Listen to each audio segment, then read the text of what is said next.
So, this is not going to be an easy topic to discuss, mainly because we have forces that exist that do not appreciate people like myself helping you. Yes, they are out there, believe it or not, and for decades they have been on the mission to take something away from us, our health and our minds. But they are not people you and I know. They hide behind curtains and seats of power. You know, as of January of this year, Congress has this 117th Congress has only enacted about 39 laws, which means they have a good 200 to 300 laws to enact by the end of next year. And you're like, what? More laws? For what? That's just what they do. Most people don't even know what laws they are enacting, and let alone what they have on the table. We should hold the Guinness World Record for the number of laws we have on the books. And see, what they do is clever. They create these bills that are literally thousands of pages long. Within those single bills are many laws. And see, what happens is the world around you, how things operate, change, sometimes without you even realizing it.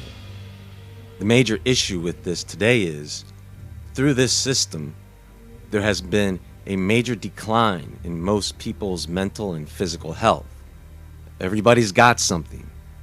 And I don't know if you know this, folks, but that is not natural. The main reason for this is food and drugs. Two key words there. And what this is doing, or should I say, what this has done, is it has weakened the resilience of many people, opening the doors for other things to thrive, things you may have never heard of. Their immune systems are weak, and now a new wave of plague begins.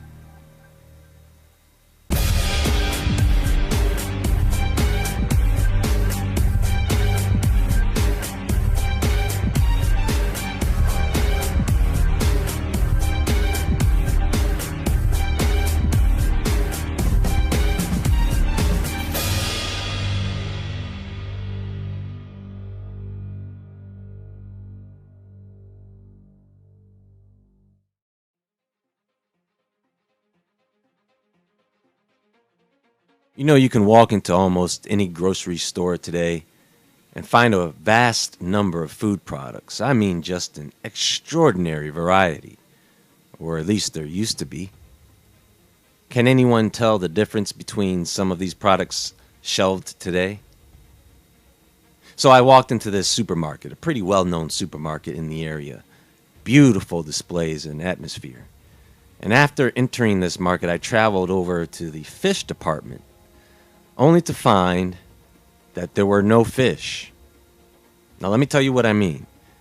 They had salmon there, but it was all farmed raised, meaning it was raised in tanks, probably genetically modified and fed antibiotics and only God knows what to make them grow faster and bigger. Not to mention they have to inject these fish with red dye because they are so weak and nutrient deficient swimming in a crowded, polluted tank all day. Their flesh is barely pink.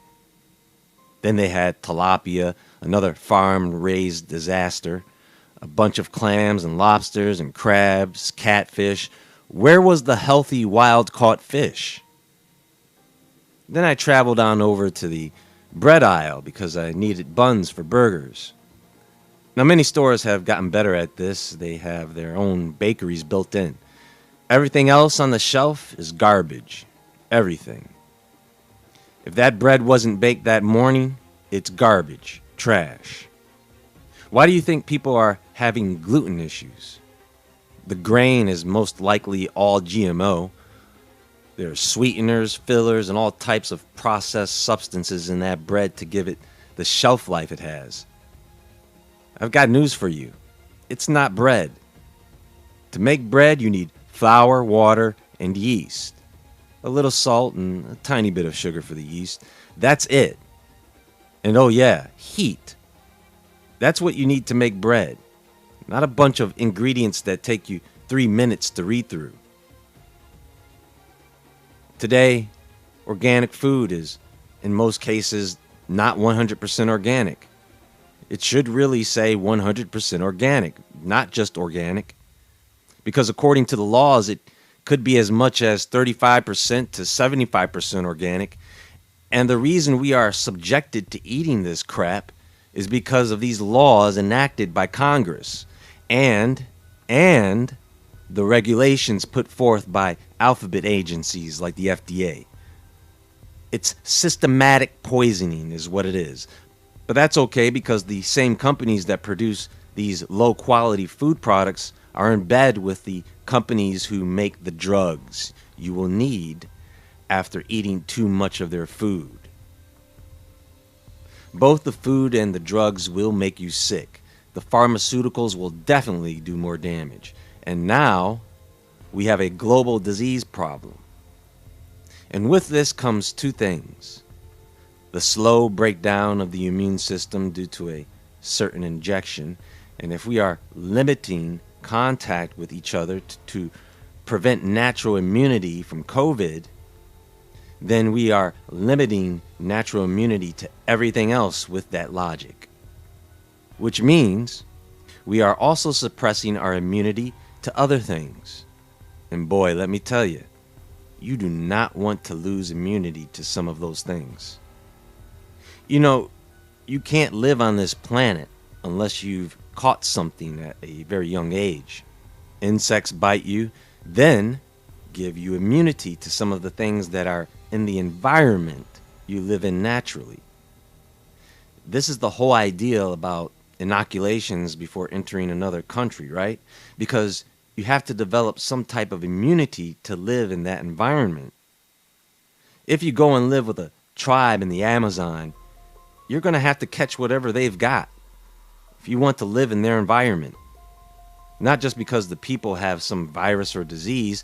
Those diseases exist in the forest, in the animals, in the water.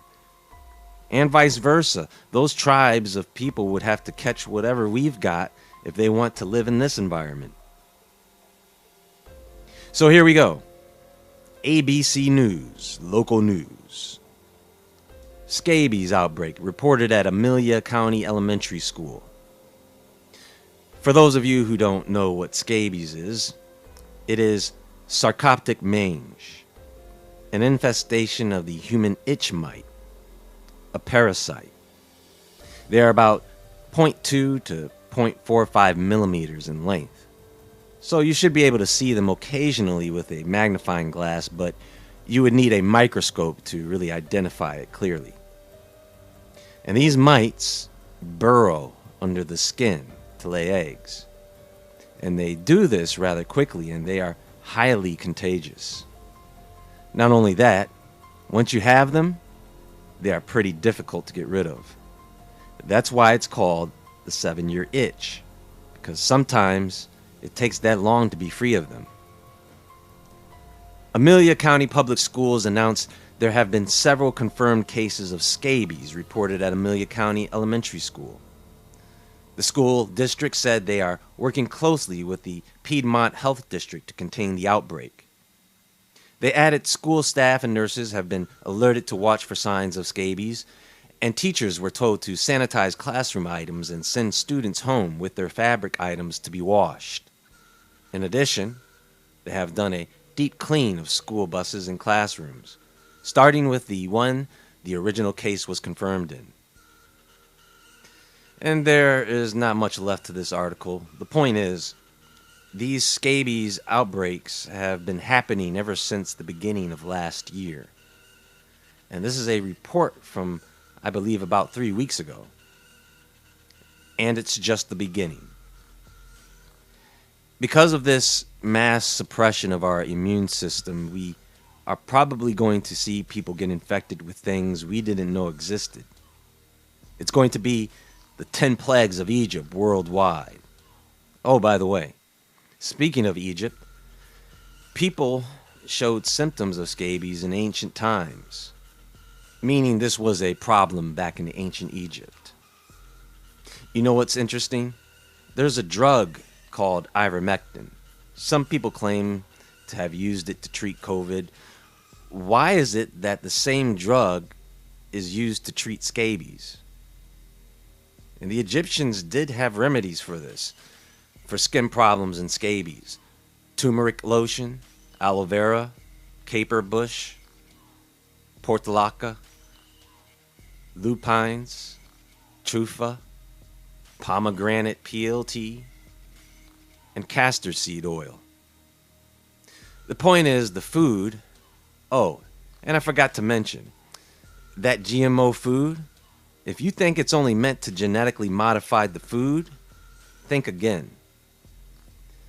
The food, the drugs, not to mention the radiation in the form of EMFs and everything else, your body's natural defenses are suppressed. So what this means is that we are going to be entertaining some pretty freaky things from this point on. You're going to need to do everything you can do to boost your immune systems if you want to get through what's coming. Ectoparasites like lice, ticks, fleas, mites. The problem with these parasites is that they often carry other microscopic parasites that are harder to detect. And so these things tend to lead to other infections. With all the rain and flooding on the east side, I'm sure many of you have started to see all types of insects work their way into your life. Probably some that you have never seen before. Some of those exotic-looking bugs carry parasites and other things that can infect you. And trust me, your body is designed to handle a good majority of these issues, but not if your immune system is suppressed. Here's something that was put up not too long ago. Flesh-eating parasites may be expanding their range as climate heats up. Do you see? The article gets into how this woman was bitten by sandflies. Later, her bites had turned into small open wounds. Over the next couple of weeks, they got worse. She discovered that it was a flesh-eating disease known as cutaneous leishmaniasis, a skin disease caused by more than 20 different species of leishmania parasites. They cause crater-like ulcers coated with a thick yellowish pus. Yuck. This normally occurs in tropical and subtropical climates in places such as Brazil and India, but these parasites may be coming to a town near you. Now endemic in Texas and Oklahoma, the parasites may be moving north. Americans, it turns out, can be exposed to leishmania parasites without leaving the country. The parasites are currently endemic in Texas and Oklahoma, and new studies suggest they might be present in other states, including Florida. While reported cases of leishmaniasis contracted in the U.S. are currently negligible, they may soon be on the rise as climate change pushes rodent and sandfly habitat northward. Scientists caution that in the future, an increasing number of U.S. residents could be exposed to different varieties of the flesh-eating parasite. Time to up our knowledge on parasites and antiparasitics, because believe me, this is going to become a growing issue amongst other things. Anyway, enough of that. There is more to come, and as you can see, a lot more to discuss very soon. Until next time, be sure to visit woodwardentertainment.com and the Woodward Entertainment store. Check to see if there have been any outbreaks or parasitical beings in your area. And as always, friends, stay awake, stay aware, stay safe, and I'll talk to you all soon.